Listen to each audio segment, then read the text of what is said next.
Hab ich einen Durst, ey. Kann ich noch mehr Wasser haben? Ja klar, bitte. Danke. Mehr Wasser, nicht mehr Wasser.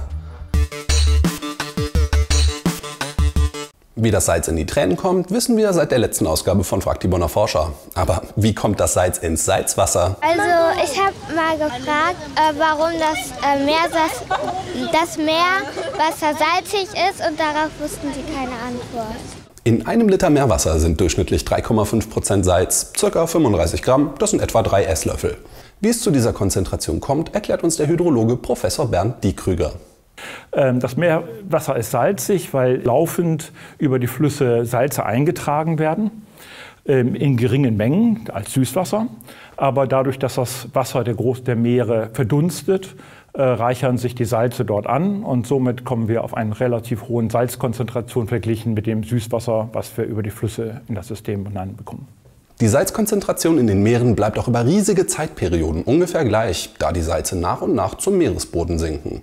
Der Nachschub aus den Flüssen gleicht das alles wieder aus. Ganz anders sieht es zum Beispiel im Toten Meer aus, das eigentlich auch ein See ist. Dort gibt es keine Abflüsse und es ist so flach, dass die Salzkonzentration fast 10-mal so hoch ist wie in den Ozeanen. Die Dichte des Salzwassers ist damit größer als die Dichte des menschlichen Körpers, und so schwebt man quasi an der Wasseroberfläche. Von den Tiefen des Meeres geht es in die Tiefen des Weltalls mit der Frage: Ob es einen anderen Planeten gibt außer die Erde, wo man noch leben kann. Unsere Erde ist bisher der einzige Ort im Universum, von dem wir wissen, dass er Leben beherbergen kann. Aber mit der Entdeckung von Planeten außerhalb unseres Sonnensystems, auch Exoplaneten genannt, wird die Suche erst richtig interessant. Wie die Bedingungen für so eine zweite Erde aussehen müssten, hat uns der Astronom Dr. Michael Geffert erklärt. Wir brauchen einen Planeten, auf dem das Wasser flüssig wäre. Und ein solcher Planet muss einen bestimmten Abstand von seinem Zentralgestirn haben. Und solche Planeten hat man schon gefunden. Das heißt, wenn man in der Zeitung liest, zweite Erde gefunden, dann meint dann das eigentlich, man hat einen Planeten bei einem Stern gefunden, der eine Temperatur aufweist, die zwischen 0 und 100 Grad ist, sodass man vermuten kann, dass Wasser dort flüssig wäre. Flüssiges Wasser ist der entscheidende Faktor für quasi alles, was wir unter Leben verstehen. Ohne flüssiges Wasser gibt es keine Biochemie, keinen Austausch von Nährstoffen, keine Poolpartys. Ist der Planet zu nah an seinem Stern, ist es zu heiß. Zu weit entfernt und das Wasser gefriert.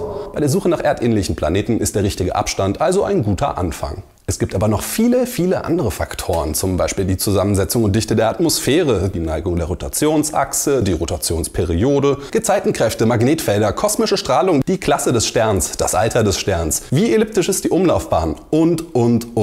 Letzten Endes wissen wir noch nicht, ob es andere Planeten gibt, auf denen wir leben könnten. Aber bis die Astronomen einen finden, könnten wir uns ja um den einen kümmern, der uns das Leben ermöglicht. Es gab so viele Fragen zum Thema Astronomie, dass wir für die nächste Folge ein Astronomie-Spezial vorbereitet haben.